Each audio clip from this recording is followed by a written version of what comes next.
Fraley, who has a lot of horses in tonight. He's waiting in the wings in the Sulky with Ken Workington.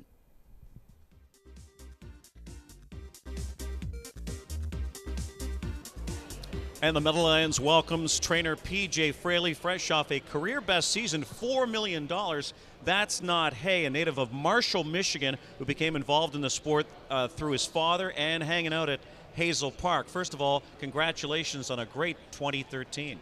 Thanks, Ken, and thanks for having me. Absolutely. $4 million, of course, a lot of that money came from a couple of horses we'll get to in just a few moments. But tell us how you got started with your dad and how did the bug bite you in Michigan? There was a little training farm just around the corner from my house.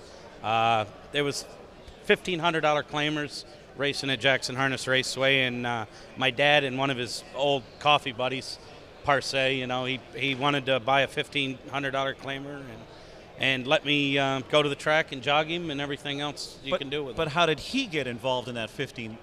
Someone just talked him into it? Yeah, I think so, more or less. And I took interest into it. So, and he seen that I liked it and went along with it for a little while. I know you're long away. You've been away from Michigan for a long, long time, but it's just too bad. It's really sad what's happening there. But what's your take on it right now? Yeah, I don't know much about it, but I do read a little bit here and there. It's a shame because there's a lot of people that work in the industry there and families, and they're just going to do away with it. And so many great people like Sam McKee, who's in the Michigan Hall of Fame, Absolutely. and of course a lot of good trainers such as yourself have come from Michigan. You worked for Noel Daly, Nifty Norman, Ken Rucker. You certainly had a great apprenticeship. Tell us about your partnership and how you got hooked up with Jeff Baymond and his son. Well, it's kind of a funny story. The girl I was seeing at the time worked for Jeff Bayman and Jeff Bayman Jr., worked in the stable, and he needed somebody at the time, and I did a lot of side work for him a little bit here and there, and he asked me if I wanted to step up to the plate and take it over, and I came through for him. And now, of course, it's expanded to the point where he's just about got every horse you've got, right? Yeah. I think he owns probably around 40, maybe 38 to 40 just by himself alone. So Jeff's done well for himself. Give us just a quick rundown on your stable count right now. What have you got? Some good horses coming back. Where are you stabled? You at White Birch? I'm at White Birch Farms in New Jersey. I've got 34 in the barn right now. I'm bringing in 6 more on Monday. Some of the Harrisburg buys. Were they racehorse buys? They're 2 coming 3s. Okay. Bought a couple. Valadesteo, he was one. He raced here Another the good second one, night. Another good one, was Mocket So. Mocket So. He was. He's coming. He's back in now. I haven't been in a cart with him. He's just been on the walker. I'll start training him a little harder within the next 2 to 3 weeks. He had a good year. Hopefully he'll come back as strong. Now, right now, you're mainly a raceway trainer, but maybe even a throwback.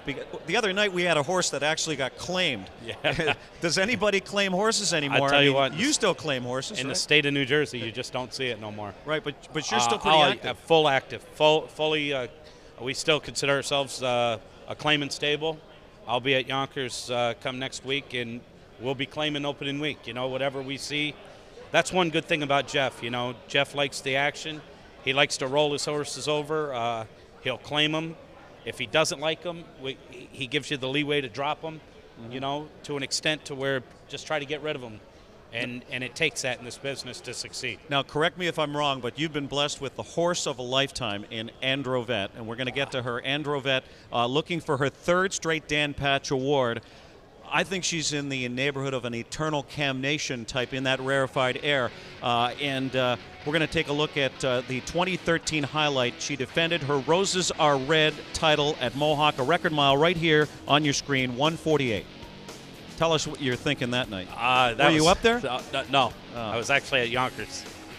She sat in the 2-hole. I said it was the best trip she's got all year long. Really, that was the best trip that she had. Maybe the Breeders' Crown of Limb when she sat in the pocket and win that night too. But she's a gutsy mare. Timmy kind of got left alone on the front with her there a few times, and he knew it going into late in the season. He says, he told me, he said, I got to stop putting her on the front end. I can't put her on the front no more. She's getting tired. She's starting to pin her ears a little bit. and she's had it with that style of racing. She's coming back at 7 now. Yep. She's still big. She's happy. She's I think she'll come back just as strong. I really do. Well, that's great stuff. We're looking forward to Androvette, the return of maybe the 3-time Dan Padge Award winner. Shell Escape, we're going to look at her pulling a Breeders' Crown upset over Androvette here. Her stablemate with a gutsy first over mile in the slop. First of all, what led to this purchase? And here's the mile right here. Charlie Karp actually contacted us with a horse to buy from Bob McIntosh. Okay. Going into the elimination of the Roses Are Red. And McIntosh wanted a little bit money. She cost $200,000, so he didn't want to, there was a rule up there that if you buy the horse, McIntosh had to race him in the final. So we actually owned the horse in the final that night. Okay. She ended up being fourth. She raced super. McIntosh kind of prepped her to get real good at the end of the year, and we did add Lasix, but she's a nice mare. And she'll be back. She will be back, and stronger probably. And how about Crispy Apple? She'll be back. Crispy too? Apple, she'll be back. She's back now, but I think she's more of maybe a Yonkers Open to grind out 200,000. She'll win an odd race here or there at the B tracks. I just don't think she's that level as the better mares. Fair enough. All right, you've got 9 in. You won't be busy tonight warming up, right? Let's start in the first race with George Jettison. Has the rail here, got parked in a 148.4 mile. Corey Callahan will stick here. You claimed this one November 18th. Yes, and this horse I think is a little better than what he shows on paper. He shows 2 starts back there at Yonkers, really pacing home. He paced the back half 54 seconds. I think he's got a 49.50, probably 26 on the end of it mile here. Okay, it sounds like a winner. Maybe I like him. race. I like him a lot in the first race. George Jettison in the opener. In the third race, the 2 Victory Days will win. Claimed off of Ron Burke, October the 5th. How will he take to the mile track? It's tough to gauge those Yonkers horses that come here. When I got the horse, he was a little bit sore. If you see on the paper, he was no good his first 3 starts I had him.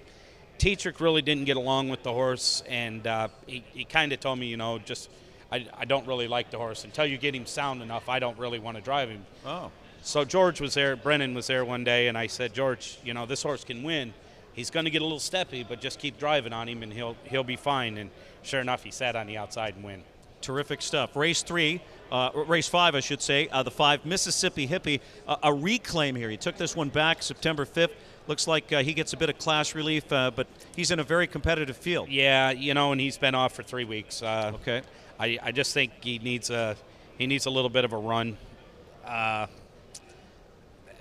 It's probably a little too tough for him in here, I would say. All right, fair enough. Race 6, the feature 3, Fat Man's Alley, banked over $200,000 since a $25,000 claim. He's on his game.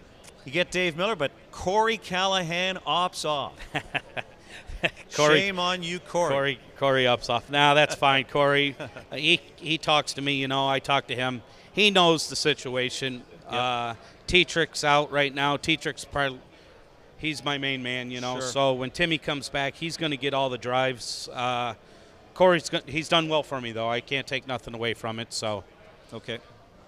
Terrific stuff. Race 7, the 5 Late Night Joke. We're going to take a look at his recent win here. He's going to rally to upset in 151 on December 28th. It was race 12 right there on your screen as we isolate Late Night Joke stepping up in class off the sharp upset. Give us your assessment here. We knew the horse had it in him all along.